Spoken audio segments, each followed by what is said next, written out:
We're getting started to welcome you to our broadcast here tonight, The Gospel Truth. My name is John Watson. I'm the preacher at the Westside Church of Christ in Indianapolis, Indiana. Our address there at the church is 2675 Kentucky Avenue, and we would certainly love to have you come be with us. Oh, that's Indianapolis, Indiana, 46221. So 2675 Kentucky Avenue, Indianapolis, Indiana, 46221. So we would love to have you come and be with us as we assemble. You can go to our website and find out maybe directions and times and see a few other things that we have going there. That's at westsidecoc.org. So check that out and see what you think about that. Also, I'm going to ask you to go to, get this lined out here, go to Restoration Movement 2.0 on YouTube, and you can see these videos archived probably a little easier to find on YouTube than they are here on Facebook, although I'm sure you can find them if you can figure that out. But go to Restoration Movement 2.0 and subscribe, and I'm going to do everything I can to maybe put some more videos on there too, maybe some things that you won't see here on Facebook. But also, tell everybody about this. Share this with others. You're going to have a lot of good information here tonight, I think, and not because I'm the one coming up with it. I don't come up with any of this stuff. I just tell you what's out there and what's the truth. And that's any preacher's job, not to come up with something that we believe or that we came up with, but to present the truth as we find it in the scriptures. And of course, many, many other places we can see the truth and how others believed it and so forth. So we're going to spend some time talking tonight about the book of Revelation and when it was written. And this is hugely controversial. Now, I know that that's the case. I need to move this chair back here. I know that it's controversial. Matter of fact, pretty much everything I ever talk about here is controversial with somebody, but that's okay. That's all right. Controversy needs to happen, and we're just going to present the truth, and that's just the way it's going to be. So I do want to say hey to a few folks that are joining us tonight, and a lot of our loyal listeners, and some new ones, obviously. Brother Tim Ogles joined us, and I see Bill Evans and Steve Baisden. That's right. I'm going to preach it, brother, and you keep doing it too. So we got lots of preachers that watch us every week, and we're very thankful for that. I see Paul and Anik. I see a few people I don't recognize from the past. Aileen and Jessica and Amy, and the list is just going to grow and grow. And I see the Morgan clan being represented here tonight. There's a bunch of Morgans out there, so we're thankful to have Annette with us, and hopefully looking forward to Rooster joining, and maybe Chucky also. Also, you can always come back and watch this video. So there's plenty to look at. Go to my YouTube Restoration Movement 2.0. Subscribe to that and get notifications every time we do one of these new videos. You'll get a notification. You won't drive you crazy because we don't add 10 a day, 1 or 2 a week maybe. So do that. Also, you can look up all this stuff on Facebook. So share this video. Take just a minute and share this video on your timeline and get people to watch this. We would certainly love to have people seeing these Bible truths. At the very least, we're going to get people to open their Bible and to study and to follow along and to try to get things figured out. Okay, so why is it a big deal when the book of Revelation was written? Well, it's a huge deal, actually, because depending on when it was written, you're going to interpret it several different ways. So I contend that the book of Revelation was written before 70. I am not the only person. So what's the big deal about 70 AD? Well, the big deal about 70 AD is when the temple in Jerusalem was destroyed for the final time, fulfilling all of the prophecies concerning its destruction from the Old Testament and the New Testament. Jesus specifically said that the temple was going to be destroyed and would never be rebuilt again, and these events would never happen again, and there would be this matter of fact, let's just open with this in Matthew chapter 24. Jesus said that this would be something that when it took place, this great tribulation, Matthew 24 and verse 21, says there will be a great tribulation such as not occurred since the beginning of the world until now, nor ever will. So what he was saying was that once this happens, it's never going to happen again. So there's never going to be this tribulation that happens again the way that took place. So that's overly simplifying it, but let me oversimplify it some more, okay? The simple fact is they asked, when would the temple be destroyed? When are these events going to take place? Look at verse 3, Matthew 24. As he was sitting on the Mount of Olives, the disciples came to him privately saying, tell us, when will these things happen? What will be the sign of your parousia? They use the word coming here, and that's deceptive and it's misleading. It's parousia. This, what we popularly know today as the second coming or the return of the Lord. That's the popular language. But biblically speaking, it's his parousia. So they asked, when will your advent, your second coming, your parousia, when will that be? And the end of the age, not the end of the world. Now, what had he just been talking about? The destruction of Jerusalem and the temple being destroyed, and not one stone standing on another, and how the prophets were going to be persecuted at this time and so forth.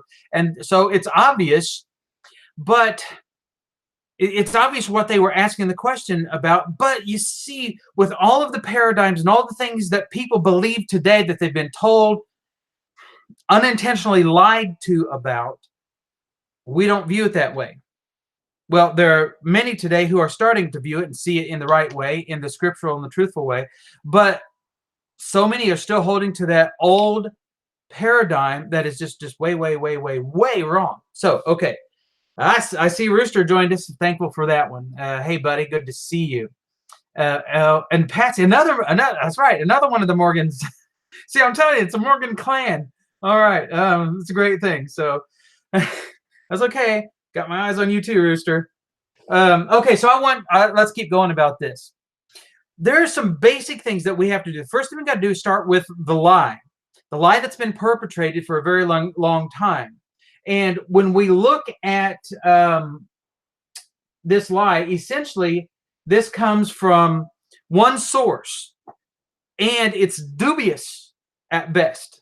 You don't get to say dubious very often, so I figure I better take advantage of these opportunities to say these big words while I got the time. Okay, so what I mean by that is it's not even clearly defined, and there's a lot of things in the background that we can look at and see that people may have injected their beliefs into something when Irenaeus may have been mistaken, may have been mistranslated, or he was just intentionally wrong. And we see Irenaeus wrong about lots and lots of things. So if we're going to put stock in a man outside of the scriptures to tell us when the scriptures were written, then we this is the part that kills me. Okay, so in the Church of Christ, we have this saying, give me book, chapter, and verse. Until it comes to dating the book of Revelation, then we're like, give me Irenaeus. So, that's just that's wrong on so many levels. And nobody should consider that correct. But people do. And why do they do that? Because they want to protect their paradigm so desperately, they grasp for whatever they can. The scriptures are very clear about when Revelation was written. You'll see this in just a moment as we go through here. But Irenaeus is the one who essentially got the, ball rolling. Okay? So, I know, John, I know. But I disagree with you on that. Anyway, we've got Irenaeus who gets this ball rolling, and possibly, but let's think about this. Every single quote that comes from other, let me see if I can find this, from there's an article on the Christian Courier, which I'm going to see if I can pull up here and maybe point a few of these things out. And I think this might be Wayne Jackson's, right? Yeah, this is by Wayne Jackson. So he opens this up and he says, traditionally, the book of Revelation has been dated near the end of the first century, around AD 96. Some writers, however, had advanced the preterist, from a Latin word meaning that which is past, view, contending that the apocalypse was penned around 68 or 69. Then, thus, the thrust of the book is supposed to relate to the impending destruction of Jerusalem. Well, he's right about that. It is talking about the impending destruction of Jerusalem. Now, if you date Revelation at a later date, the 96 date, you're going to say that Revelation was not about the destruction of Jerusalem. And here's the reason why. Because it was leveled and it has never been destroyed, or rebuilt. It was destroyed. It's never been rebuilt. The temple's never been rebuilt. It's never going to be rebuilt. God prophesied that. He prophesied that it was to be destroyed. And that means, guess what? That it's not going to be rebuilt. When he says it will never be rebuilt, it's going to be, that's it. That's the sign of things coming to an end. The old covenant. You can't have the old covenant without the temple. You can't have the temple without the old covenant. See the point? Okay, so when Wayne Jackson makes these assertions, he's actually right in that first paragraph. That is exactly what Revelation is talking about. Not Rome. It's talking about Jerusalem. It's talking about the destruction of Jerusalem. Now, let's look at a few illustrations. Actually, I kind of already talked about this. So let me do this before we go to Revelation, but go ahead and turn there. So Wayne, in his article on the Christian Courier about when was the book of Revelation written, he cites Irenaeus at 180, who was a student of Polycarp, and they like to point this out, who was a disciple of John, so third-hand information here, wrote the apocalyptic vision, and here's what he says. This is what Irenaeus says, right? Now, wait a minute. This is what Irenaeus said, that Polycarp said, that John said. Got it? That it was seen not very long ago, almost in our generation, at the close of the reign of Domitian. That's it. That's in Against Heresies 30, as he quotes. So here's what he says. The testimony of Irenaeus, not far removed from the apostolic age, is first rate. Oh, it is. So what about all the other things that people want to say about Irenaeus and point out that he was wrong about them? Matter of fact, I think it was Irenaeus who said, I might be wrong about this, but I'm going to go out on a limb again. But I'm pretty sure it was Irenaeus that said that Jesus was 50 years old when he died. Okay, he was obviously wrong about that. So anyway, Wayne Jackson says it's first rate, and he places the book near the end of Domitian's reign, and that ruler died in AD 96. Irenaeus seems to be unaware of any other view for the date of the book of Revelation. There's a lot of reasons that this makes no difference whatsoever. Because if we can't find it in the scriptures, it doesn't matter what people say in secular history. And I know that these guys go nuts when we say something like this. But friends, if we can't find it in the Bible and verify it in the Bible, then there is no human history that's going to support something that's not in the scriptures. That's just the bottom line. So if you're a Christian and you want to see the truth about something, why would you go to an outside source to find this truth? You see, one of the things that I have learned to do is let the scriptures interpret the scriptures. And now things make a whole lot more sense to me. So let's go to the book of Revelation and see what the writer of Revelation has to say himself about these things. And that he who was inspiring the writer has to say about it. Revelation chapter 1 and verse 1. The revelation of Jesus Christ, which God gave him to show his bondservants the things which must soon take place. And he sent and commanded it by his angels. So who are these things to take place with? The people to whom he was writing in that generation. Soon to take place. Now, that's not so soon if you're going from AD 96 and these events are talking about something that's in 135. Certainly not, or somewhere thereabouts, certainly not as soon as it would have been if this was written near the end of Domitius. Nero Domitius. Now think about this. Do you see how close the name is of Domitian, who is the emperor and died in 96, and then Nero Domitius, who was the emperor at the time of the writing of the book of Revelation, who was persecuting Christians. By the way, I'm going to say this. This is not going out on a limb. Domitian, Nero, I'm sorry, Caesar Domitian, okay? So the Emperor Domitian, right? Who died in 96, did not persecute Christians. You can't find it in history. You can find it in false history. Matter of fact, if I can figure out how to do this, I'll put the link to this article that was published in Biblical Archaeology not too long ago. Let me bring this up here. This was written by a man named, and I'll get this here. Just did a fantastic job. Mark Wilson is his name.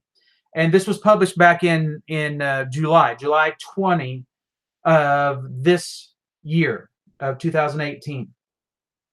And I know that this article has circulated all over, but you just got to read this. But basically what we see in this article is he goes through and he illustrates, and this isn't the first guy. Before he ever wrote this article, I knew this. So this information is not new in July of 2018. This is old information, but people suppress this because it doesn't fit with their paradigm. They want to say that Domitian is the one who persecuted Christians, and he persecuted them more than anybody else. But listen to this. Eusebius in his church history provides the first reference to Domitian persecuting the church. Writing over 3 centuries later, in the early 4th century CE, this ancient Christian historian first quotes Melito of Sardis, who mentioned that Domitian brought slanderous accusations against Christians. He also cites Tertullian, who claimed that Domitian was cruel like the Emperor Nero, but that Domitian was more intelligent, so he ceased his cruelty and recalled the Christians he had exiled. Eusebius also quotes Irenaeus, who claimed Domitian's persecution consisted only of John's banishment to Patmos and the exile of other Christians to the Isle of Patmos. Despite these cautious statements by 3 earlier authors, Eusebius then spun his own alternative fact by claiming that Domitian, like Nero, had stirred up persecution against us. From here, the tradition was enlarged by Orosius, who in his History Against the Pagans wrote that Domitian issued edicts for general and cruel persecution. Despite a lack of evidence, Jones observes that the tradition concerning Domitian's persecution persists. From a frail, almost non-existent basis, it gradually developed and grew large. Thus, the alternative facts sown by those ancient historians grew into a truism of Christian history. Now, this is something that we didn't even have to go to history and find out. I didn't have to read Mark Wilson's article in Biblical Archaeology Review to figure this out. The persecution was going on in the 1st century. The brethren at Thessalonica were having this persecution that was just persecuting them sore. And they were promised that the Lord would come back in their time and relieve them, give them relief. Now, maybe Jesus didn't know what he was talking about. I think he did. How about you all? Hey, Robert, good to see you. Bill Evans, if I didn't say hey. So I just wanted to say that. Okay, so back to Revelation chapter 1. So we've kind of got a little bit of this history, and I'll try to get the link to this article. If I can figure out how to put it in the description when I'm done, I'll do that. So Revelation chapter 1, and Tim makes a good point. You look at verse 19 in Revelation chapter 1. Of course, I skipped over a whole bunch here, Tim, but I'll do this just for you because I like it. He says, therefore, write these things which you have seen, and the things which are, and the things which are about to. If your Bible says will take place, it should be about to. This is another place where many translations wimp out, and the translators wimp out when they should have put about to. So these are the things which are about to take place after these things. So this doesn't put this 70 or 80 years in the future. It puts it in their lifetime, in their generation. And doesn't that ring consistent with the message that Jesus preached in the Olivet Discourse about these things would take place in their generation? Certainly it does. So this brings me to another point before I move on. You have John in the book of John, the Gospel of John. Have you ever noticed that Matthew chapter 23, 24, and 25 contains the Olivet Discourse? Mark 13 contains the Olivet Discourse. And Luke chapter 21 contains the Olivet Discourse. But where's it at in John? Curious. We know that John was written much later. And what we see in Revelation is the Olivet Discourse. So if the Olivet Discourse was about the destruction of Jerusalem, and everything in Revelation lines up exactly with the Olivet Discourse, then why would it not be about the destruction of Jerusalem? Which brings me to the point that if it's not contained in John's gospel, it's curious why. Well, because Revelation, the Olivet Discourse, John's version of the Olivet Discourse, was written before the book of John, the Gospel of John, which lends more credence to the early date. Okay, also notice what we see here in Revelation chapter 1 and in verse 3. It reads like this. It says, let me find it here. Blessed is he who reads, and those who hear the words of the prophecy, and heed the things which are written in it, for the time is near. Now, if you're going to have these events, all of these events, or the time is near, or it's soon to take place, or the people that are receiving it are the ones it's intended for, that cannot be 2,000 years later. None of it. And there's many other proofs we could look at here, but I want to illustrate something to you by going to the end of the book in Revelation chapter 22. And if you notice in Revelation chapter 22, look at verse 6. And he said to me, these words are faithful and true. And the Lord, the God of spirits and prophets, sent his angel to show his bondservants the things which must soon take place. Isn't that what we read just a moment ago?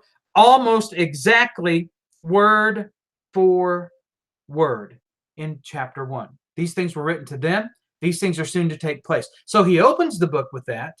He closes the book with that, and many other times. Notice what he says in verse 7, chapter 21 of Revelation. I am coming quickly. Quickly is 2,000 years or 2 million years. 2,000 years is not quickly. Notice what he says in verse 12. Behold, I am coming quickly. Notice what he says in verse 16. He says, these things are for the churches. What churches? The 7 churches of Asia. He says in verse 20, yes, I'm coming quickly. What he's saying is, duh, if everything that I haven't said doesn't get through to you by now, one last time, yes, I am coming quickly. So Jesus makes it very clear in stating that. So in our 21st century way of thinking, we should get that. But if you understand the first century Jewish way of thinking, you're going to understand that everything from Revelation chapter 1 to Revelation chapter 22, and in the middle of that is this, what they understood to be an inclusio. They started with the thought, they ended with the thought. Jesus did this under inspiration through John. Now, think about this. So if Jesus is the one saying, I'm coming quickly at the beginning of the end of the book, everything from the first page of Revelation to the last page of Revelation is concerning the exact same thing, the exact same time frame. You can't get it out of the first century. None of it. Okay, there's another argument. Starting to look pretty convincing, isn't it? And we haven't even really looked at some obvious scriptures just yet. And there's so many, I know good and well, I'm not even going to be able to get to this. But to all of them anyway. But I will get to some of them, and some of the more obvious ones are in Revelation chapter 11. So let's look at Revelation chapter 11. So Revelation chapter 11, verse 1. Now, if you read this and you say, well, no, that's just not what it means, because Revelation is apocalyptic, then just close. No, I can't tell you to close your Bible. Please keep digging. How about that? Just keep digging. Revelation chapter 11, verse 1. Then there was given me a measuring rod like a staff, and someone said, get up and measure the temple of God and the altar and those who worship in it. Leave out the court which is outside the temple, and do not measure it, for it has been given to the nations, and they will tread underfoot the holy city for 42 months. There is no way around this. The temple was still standing when John wrote this. Okay? The temple was still there when John wrote this. Are you ready for this? Let's examine what he just said. He tells him, get up and go measure the temple, but leave the court outside. Now, why would you do that? Leave the court outside the temple. This was still being used. Okay, this wasn't some figurative thing like people want to say, oh, well, in Isaiah, we see him being told to go and measure the temple in a metaphoric way. This one is very specific. And although it may have shadows of that, it is very specific. He says the temple is in use. The reason we know that it was in use is because in Revelation chapter 2, notice what he says here. The Jews were present. Look at this. In Revelation chapter 2 and verse 9, I know your tribulation, your poverty, that you are rich, and the blasphemy by those who say they are Jews and are not, but a synagogue of Satan. So here were Jews were present. Now, wait a minute. Were there Jews present after 70 and the destruction? Technically, yes, but more technically, no. Jeremiah 31 teaches clearly that after the fixed order departs, Israel will cease to be a nation from before me forever. So once, as Hebrews 9 teaches us, once this temple was destroyed, the temple being destroyed did not bring about the end of the law. The end of the law coming about is what the temple being destroyed signified. So the timing, I mean, they come about at the same time, right? But the temple being destroyed was the sign that judgment had taken place. Of course, in order for that to happen, Jesus has to have his parousia, his coming for judgment, resurrection, and the end of the old covenant. So that's what signaled that taking place. The temple being destroyed signaled that. So were there Jews after 70? Yes and no. Yes, they called themselves that, but no, they weren't really. So when there was this synagogue taking place and these Jews present, here's what they were doing. They were persecuting, okay? Follow this chain of logic. They were persecuting the Christians. They were persecuting their Jewish brethren who had converted, or this righteous remnant, or the elect, okay? So this Jewish brethren who had been converted to Christ, and now they were anticipating and reveling in this new covenant. They were persecuting them. Now, this is the persecution of the Thessalonian brethren. If the Thessalonian brethren are still being persecuted, then guess what? They're still around and the Jewish system is still in place. But that can't be, because God signified that it all came to an end. This is how the Jewish brethren, or the Thessalonian brethren, got relief, because their Jewish brethren were persecuting them. This is historical fact. There's no way around this. Okay. All right. So let's go back to Revelation 11. So Revelation 11, he says that leave out the court, verse 2, which is outside the temple, and do not measure it, for it has been given to the nations. They will tread it underfoot, the holy city, for 42 months. When is the last time that happened? In 70. Well, it started in 66. So, but has that happened since? Okay, so if you follow and most people don't even know that they follow this paradigm, but let me try to illustrate this. If you are following the amillennial position, which is not the most well-loved position, it's pretty popular. Churches of Christ generally follow this, although there are plenty of premillennial churches of Christ still around, because they were predominantly premillennial about 100 years ago, 70 years ago, something like that. So if you follow that position, you're going to have a lot of things happen in order for this to have taken place. The temple would have had to have been rebuilt by 135, and we know that it wasn't. They tried to rebuild it, and God thwarted their efforts, and they gave up. They gave up. Never happened. And it has not been rebuilt ever since. You're going to have the temple rebuilt, the Jewish system revived, the Roman emperor system revived. I mean, so many things are going to happen. You're going to have to become premillennial and pretty staunch at that, or somewhat postmillennial.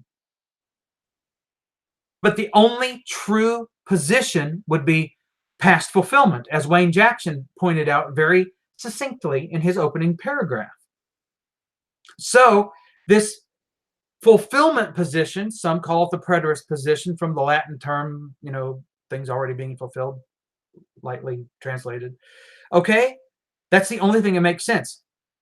42 months. Now, okay, now wait a minute. If he's talking about this in Revelation 11, halfway through the beginning of the book, what about towards the end of the book? Go to Revelation chapter 20. In Revelation chapter 20, he says the same thing all over again. Ready? He talks about the 1,000 years. So we know whatever your idea or your estimation of the 1,000 years is right now, it has to be tempered by what we're getting ready to read. So you're going to have to change your timing of the 1,000 years and your understanding of the 1,000 years when you see this time statement. Ready? When the 1,000 years are completed, so you got these 1,000 years, the millennial reign, okay? When it's completed, Satan will be released from prison. He will come out to deceive the nations which are in the four corners of the earth, Gog and Magog, to gather them together for the war. Boy, that sounds very apocalyptic, and it's something that's getting ready to happen. And we're in the last times, and Jesus is coming, and surely he won't leave us stranded here. This was for a certain time period. And notice when these events were to be completed by, what time this completion would come. And the sign that these things were coming to their culmination. Ready? Let's keep reading. So the number of them is like the sand of the seashore, and they shall come upon the broad plain of the earth and surround the camp of the saints and the beloved city. Here you go.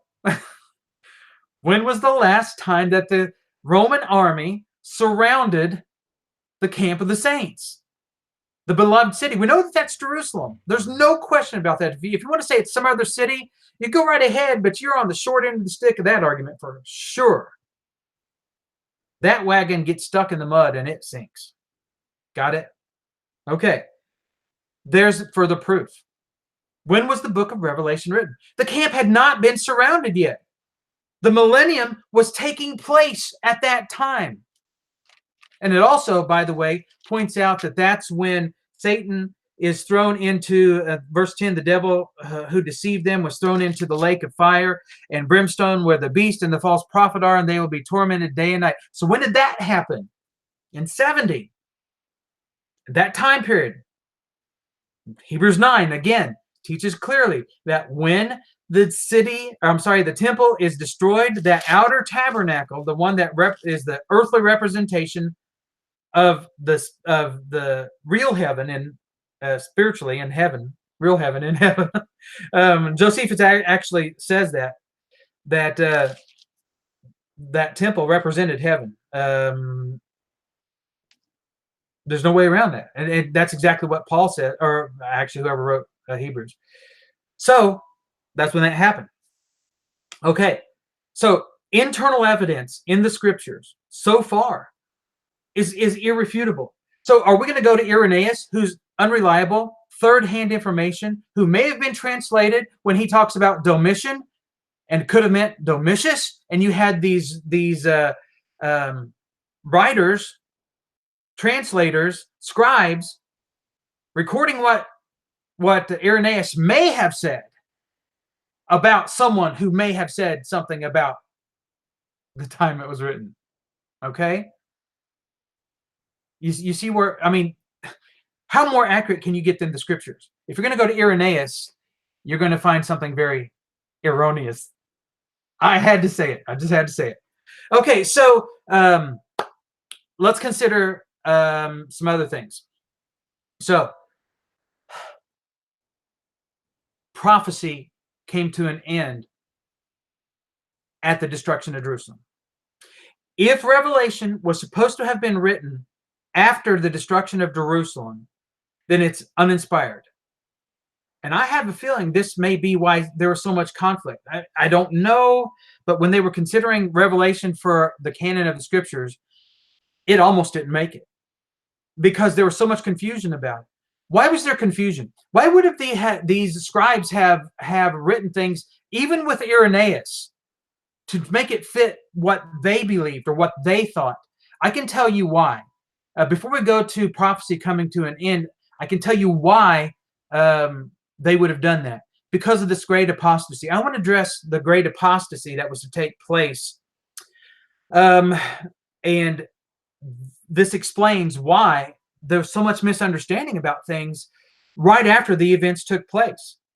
So think about this. If Revelation was written after the destruction of Jerusalem, 26 years after the destruction of Jerusalem, the greatest event ever to happen to the Jewish community, Jesus said that, outside of the coming and return of Messiah, by the way, but the greatest event to happen to them, and a Jew is writing it, and he never mentions it once, this destruction. What kind of writing would that be? A retrospective of a future event that was already taken place? Nobody is going to write like that. I don't know how to make that more clear. Nobody's going to write like that. Nobody will write like that today. Revelation and prophecy came to an end in the first century. It was prophesied that it would come to an end in several places. Okay? This great apostasy takes place. People aren't understanding things. And if you don't think that the apostasy has to take place before the return of Jesus, and don't think that this is some future event, this event took place already. 2 Thessalonians chapter 2.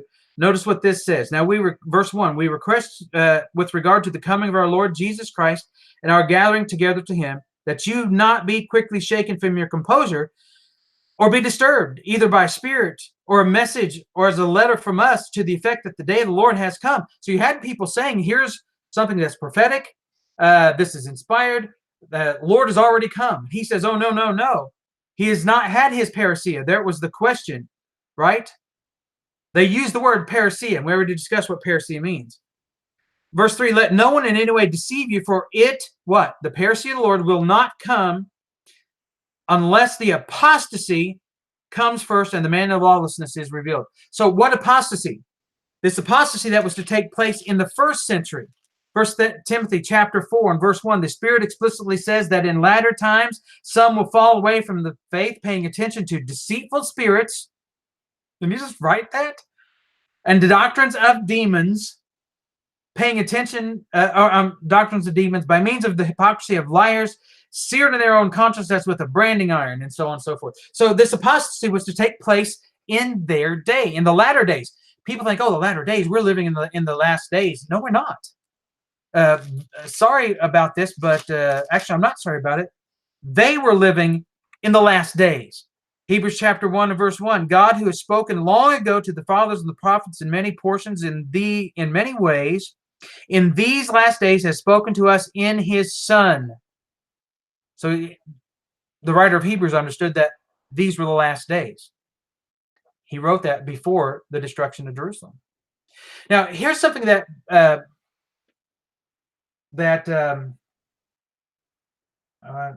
postpone the update, will you? I hate when they do that. Right in the middle of a Bible study, and want to update my computer, but I'm using.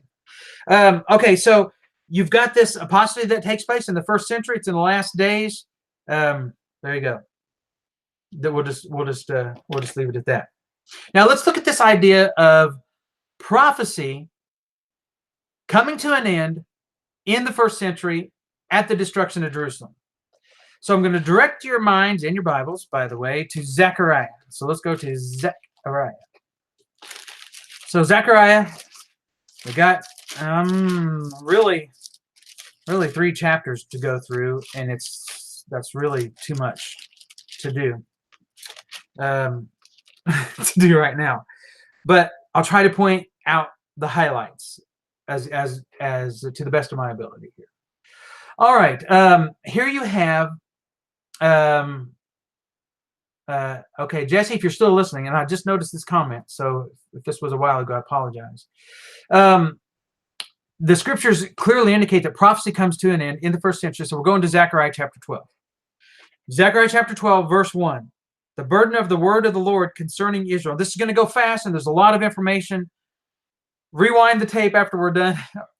Tells you I'm a child of the 80s, right? 70s and 80s. the video, rewind the video, back up the video, whatever, and mark this time period. Where are we at? I don't even know how to tell. We're 40 minutes in. And just go back through this. Okay, so here's the highlights. Zechariah 12:1, the burden of the word of the Lord concerning Israel. Thus, wait a minute, who's this concerning? Israel. Thus declares the Lord, who stretches out the heavens and lays the foundation of the earth and forms the spirit of man within him. Behold, I am going to make Jerusalem, okay, what's this regarding? Jerusalem, Israel, Jerusalem, a cup that causes reeling to all the peoples around. And when the siege is against Jerusalem, it will also be against Judah. It will come about in that day that I will make Jerusalem a heavy stone for all the peoples. All who lift it will be severely injured, and all the nations of the earth will be gathered against it. That's Matthew 25, the gathering of the nations. This is the day that judgment happens. This is Jerusalem, is when this happens, when all the nations are gathered against it, and there's a siege against Jerusalem. Let's keep reading. Verse 6, in that day, I'll make the clans of Judah like a fire pot, and so on. Verse 8, in that day, the Lord will defend the inhabitants of Jerusalem, and the one who is feeble among them in that day will be like David, and the house of David will be like God, like the angel of the Lord before them. Verse 9 of Zechariah 12, and in that day, I will set about to destroy all the nations that come against Jerusalem. Let's keep reading. What day is he talking about? The destruction of Jerusalem. The nations that come against Jerusalem. It's going to become a cup of reeling. We might say, well, this was in the time of Antiochus Epiphanes in 168 or something like that, BC. Okay, well, let's see if you want to maintain that. Verse 10.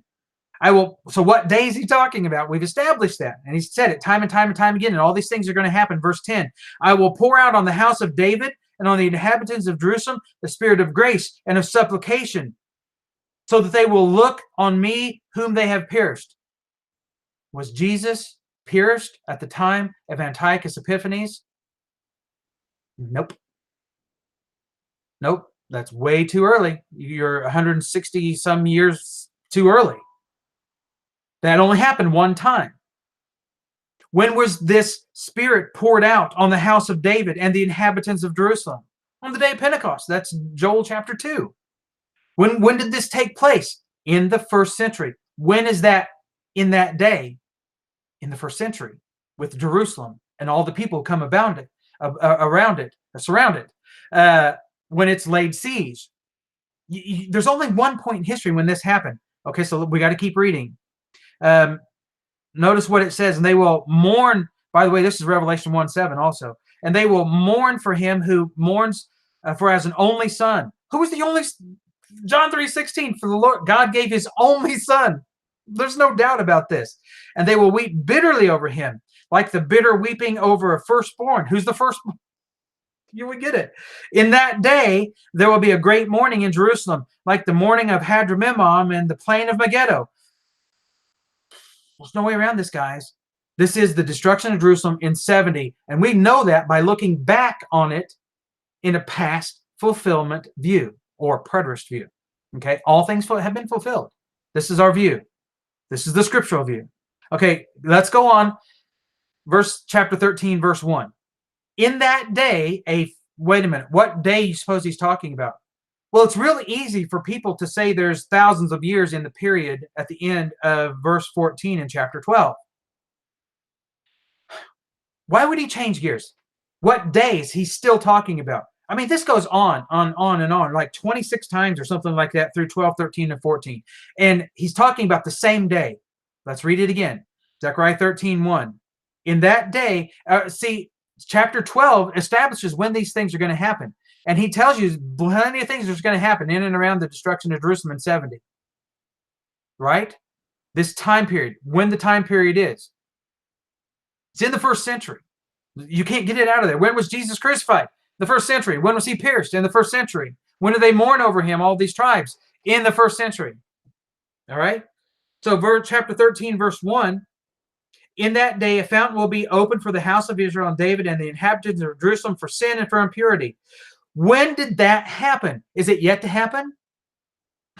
Everybody knows that. That happened in the first century. It will come about in that day. What day? In the first century, when all these events are taking place. By the way, this is not one single day. This is the series of events.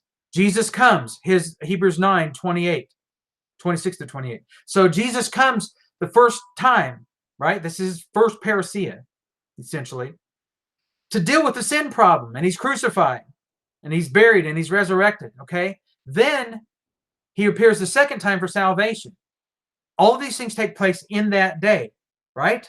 It will come about in that day, Zechariah 13, verse 2, declares the Lord of hosts that I will cut off the names of the idols from the land, and they will no longer be remembered. Okay, so this is a kind of a Hebrew idiom, a phraseology that they would use to illustrate. It's not that nobody will never remember them, but it's that they are no longer valid.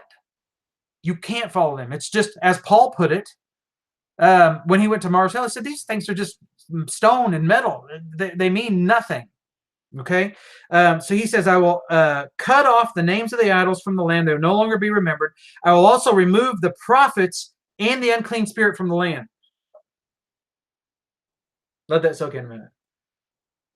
I will remove the prophets and the unclean spirit from the land. Okay. I hope I don't mess something up by pulling this up. So I'm going to try to do this, and hopefully you can still see me, because I can't see you. But I want to read something here from history. Now keep in mind, and I believe every last word I told you at the beginning of this study, that I'm going to defer to the Bible every single time. But if I come across something that supports the Bible position, you better believe I'm going to point that out, and I am going to point this out right now. In the Sibylline Oracles, the Pseudepigrapha, okay? You can look this up. I found it on BibleHub.com, but it's all over. In the Pseudepigrapha, in the Sibylline Oracles, now you might say, oh, well, these are pseudo oracles. They're like remembrances of some of the writings of oracles that were lost. It doesn't matter, because you're talking somewhere around 300 or something like that. Here's what they popularly believed at that time. Ready? I'm going to read this. So this is historical belief. I quote from the Sibylline Oracles. The common opinion that after Christ's advent, the heathen oracles became silent and ceased to be consulted. It was the common opinion at that time. Did you catch that? It was the common opinion at that time. Let me say that again. It was the common opinion at that time that nobody could prophesy anymore. This is around 300. Now, maybe they were 100% wrong about that, but it's recorded. It was the popular opinion. You might say, well, there you go. That's just one time. Well, the Sibylline oracles, the oracles of the time disputed that, and they said, oh yeah, we can still prophesy. Why would they still be saying, after Christ's advent, let's examine this statement. Could it be the first advent of Christ? His coming to deal with our sin problem, his passion, his death, burial, and resurrection. Because we know if that's the case, then there was no New Testament inspiration. They understood, when you view this from a preterist perspective, they understood that at Christ's advent would be when he returned in 70. No matter what their idea or estimation of it was, or if they even believed that it was his second coming or even cared, the general opinion out there was, and I believe this, I mean, we got to see these from their historical context and how they would have saw it in the first century, just like we view the Bible. We're going to look at these things here too. The common opinion that after Christ's advent, the heathen oracles became silent and ceased. It couldn't be his first advent. There would be there would be nothing. And we know that during the writing of the New Testament, during this interim period between 30 and 70, this 40-year period, we know that there were these heathen oracles prophesying, and they were trying to make money for their masters. And even some of the people were Christians were abusing the gifts of the Spirit. Okay, now it all makes sense. Let me read another one to you. This one is from, let me get the reference here, City of God book XVIII 18, chapter 48. Okay, and here's what it says. This is a little more lengthy, so let me do this here. It says, therefore, the prophecy of Haggai was not fulfilled in the rebuilding of the temple. Nope, that's not where I need to start. For it can never be shown to have had so much glory after it was rebuilt as it had in the time of Solomon. So he's referring to that second temple period. Yea, rather, the glory of that house is shown to have been diminished. Ready for this? First by the ceasing of prophecy, and then by the nation itself suffering so great calamities, even to the final destruction made by the Romans, as the things above mentioned prove. The scriptures said it. History proves it. And the more I read, hopefully I'll come across more quotes like that.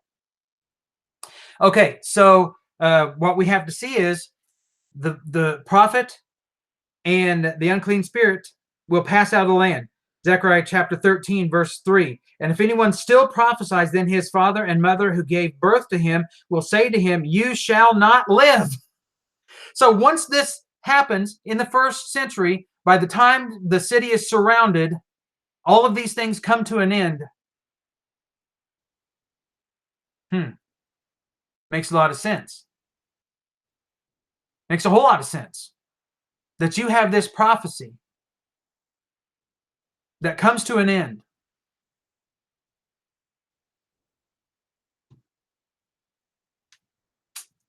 Just saying. I mean, how do you deny the scriptures? And let's see. Where else do I want to go? I mean, there's so many things. 1 Corinthians chapter 13. This is always a point of contention. Prophecy came to an end in the first century. Why did Paul say what he said in 1 Corinthians chapter 13? Because he understood, Paul understood the prophecies of Zechariah, that these things would come to an end. Through inspiration of the Spirit, he taught that the gifts of the Spirit would come to an end, that they were just a down payment, an earnest on the fulfillment of salvation coming when the Lord would return. Okay? So they were given these gifts to prove that they had salvation. It was in earnest. It was proleptical. And that's a whole other study. So that's what the gifts of the Spirit were for. And when the Lord would come, that which is perfect comes, that which is in part is done away. Prophecy is in part. Let's read this. Starting in verse 8, love never fails. 1 Corinthians 13. But if there are gifts of prophecy, they will be done away. These things were getting ready to happen in their time. So when's prophecy going to be done away? Zechariah 12, 13, and 14. I didn't even get into 14, but 14, Zechariah 14, I really should have spent more time there. Zechariah 14 clearly illustrates that this is the unique day which the Lord alone knows. This day that Jesus was talking about in Matthew chapter 24 and verse 36 and following, where it's the day that only the Lord knows. The day and the hour. Jesus knew the day, he just didn't know the hour. That's why he gave the illustration of Noah. Noah knew the day. God told him 7 days before it was going to happen, right? But he didn't know the hour was going to start raining. And it happened exactly the way the Lord said. Okay, so 1 Corinthians chapter 13, love never fails, verse 8. But if there are gifts of prophecy, they will be done away. If there are tongues, they will cease. If there is knowledge, it will be done away. Prophecy, tongues, knowledge. For now we know in part, and we prophesy in part, but when the perfect comes, that which is in partial will be done away. Okay, so here what we have is that which is perfect. Now, I used to go to James chapter 1 and try to illustrate that it's a perfect law of liberty that he was talking about. And then they just didn't really know things. And so when the whole Bible was finally written, then their impartial knowledge would be done away. That is not at all what 1 Corinthians 13 is teaching. He's very much in line. He's very consistent with the teachings of the prophets, with Jesus. And he prophesied this himself. He says, these things are getting ready to happen. Matter of fact, it's going to happen to you all. Okay? Now, he says, when that which is perfect is come, that which is in part shall be done away. So what we do is we let the scriptures interpret the scriptures. And in Revelation chapter 21 and verse 6, notice what Jesus says. Yes, every word in Revelation is the words of Jesus. Through John. Remember, he said, I'm signifying these things through John to my servants. So Revelation chapter 21 and verse 6, we read this. Ready? Then he said to me, it is done. I am the Alpha and the Omega, the beginning and the end. The beginning and that which is perfected. Telos, right? Look it up. That which is perfected. The completeness. So he is the completeness that was to come. When Christ comes, just as we read in Zechariah chapter 12, 13, and 14, as we read in 1 Corinthians 13, and as we read in Revelation 21, verse 6, when Christ comes, that which is partial will be done away. Done like that. It's over. Completely over. Never to happen again. That's why we're not having a new Revelation, book of Revelation written. That's why we don't have 2 Thessalonians chapter or book 3. I mean, Thessalonians, 3 Thessalonians. There, we'll get it. Written 50 years ago. That's why when you have these guys prophesy today under direction of the Holy Spirit, and they say all these things, they never come true. I wonder why that is. Well, I know why it is. We just said it. Which illustrates again why Revelation could not have been written after the destruction of Jerusalem and when the temple was finally destroyed. You know, the temple was the last thing to be destroyed in Jerusalem. It was the crowning achievement. Matter of fact, Vespasian wanted to keep the temple as a war prize, right? And his his soldiers were so just hot to do this. They didn't even listen to his orders, and they just completely leveled it, and he couldn't stop them. And he actually made the comment. He said, "Surely this is the will of their God that this happened." All right, man, I got a lot of other things. Well, let me deal with Revelation 17 just a little bit. Okay, so let's go to Revelation 17. I didn't even talk about. I had a lot of things here that I want to talk about. By the way, let me make mention while we're turning to Revelation 17. The Syriac version puts it in the reign of Nero.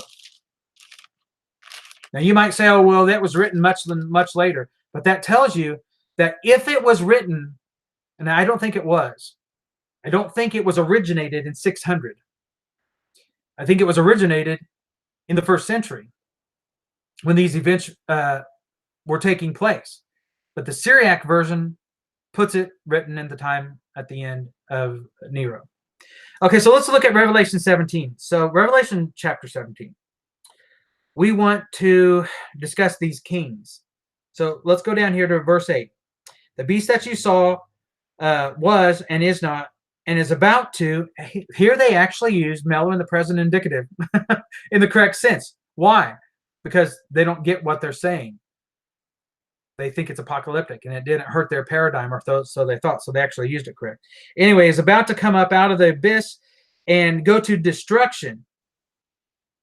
The beast and the false prophets go to destruction. They're thrown in the lake of fire. We read that earlier, Revelation 20. And those who dwell on the earth, whose name has not been written in the book of life from the foundation of the world, will wonder when they see the beast.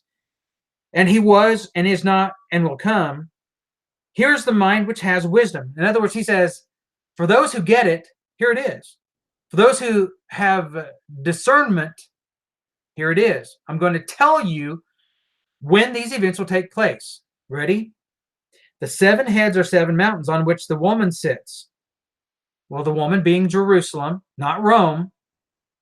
And I know there's plenty of references to Rome being the 7 hills, right? The city on 7 hills.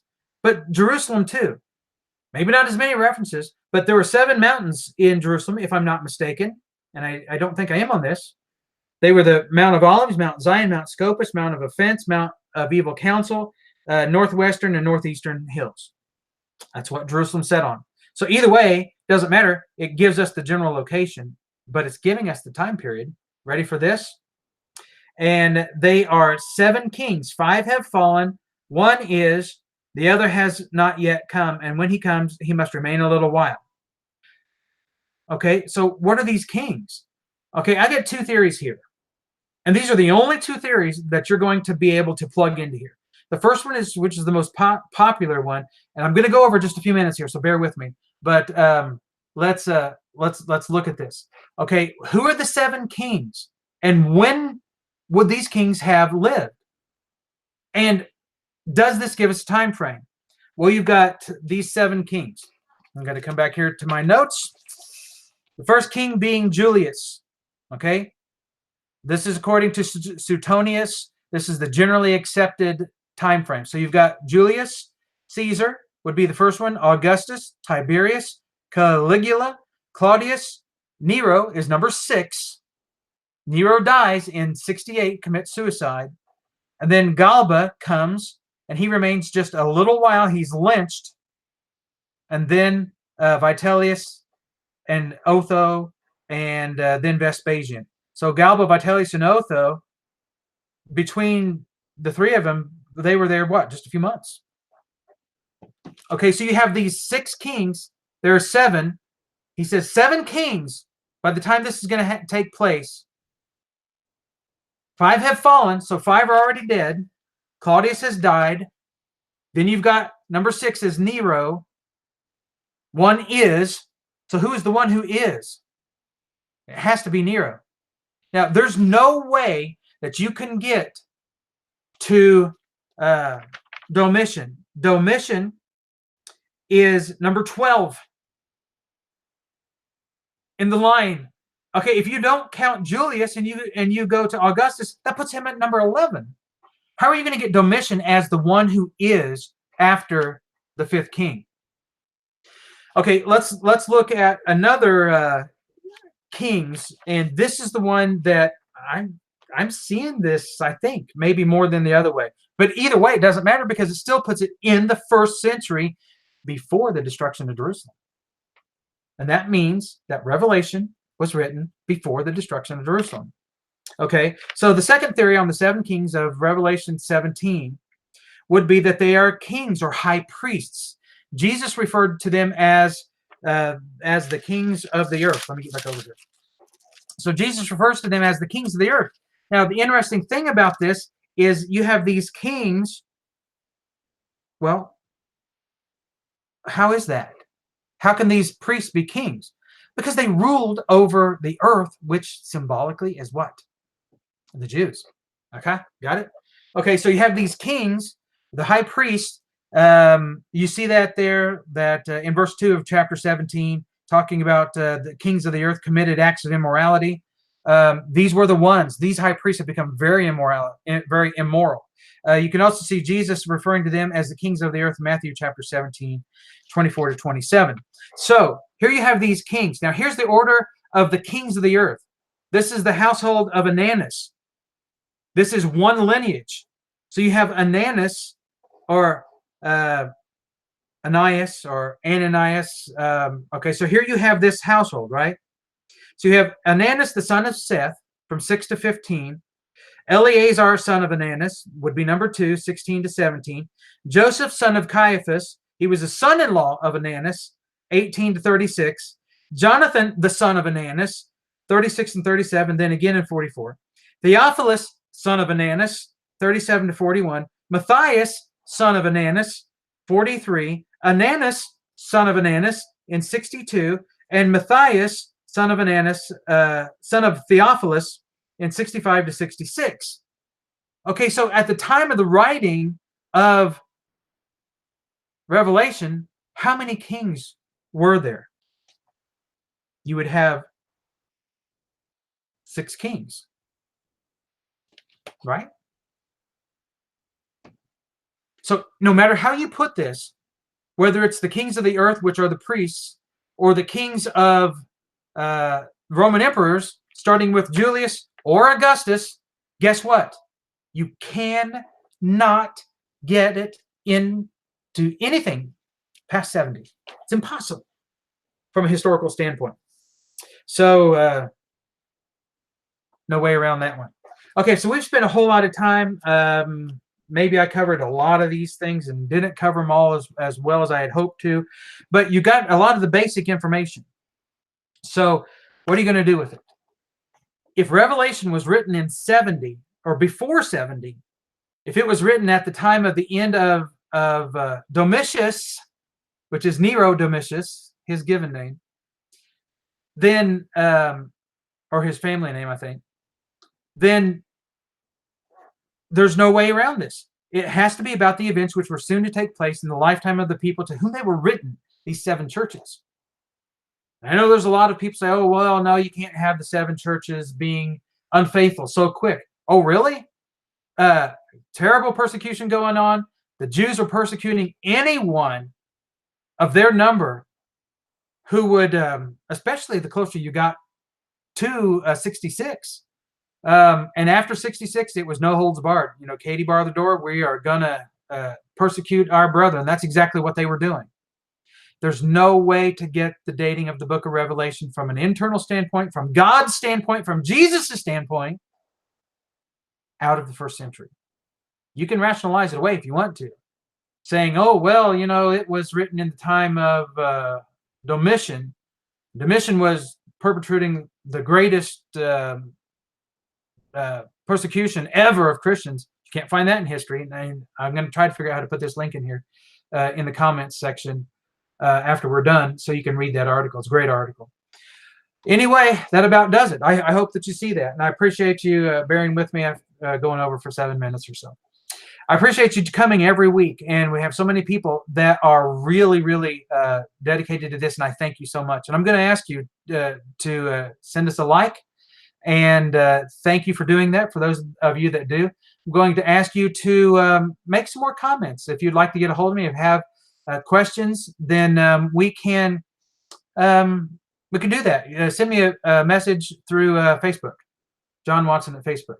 Also, come visit us, 2675 Kentucky Avenue, Indianapolis, Indiana, 46221. That's at the Westside Church of Christ. Go to our website, westsidecoc.org. And Restoration Movement 2.0 on YouTube. Subscribe to that. I think it'll be easier to find the videos there. And last but not least, I hope that you see the truth here, and we are going to just leave it at that. I encourage you, study to show yourselves approved unto the Lord. That's what this is all about. I love each and every one of you, and we will absolutely see you next week. And thank you so much for everything. And that's it. I'm done, and I'm out.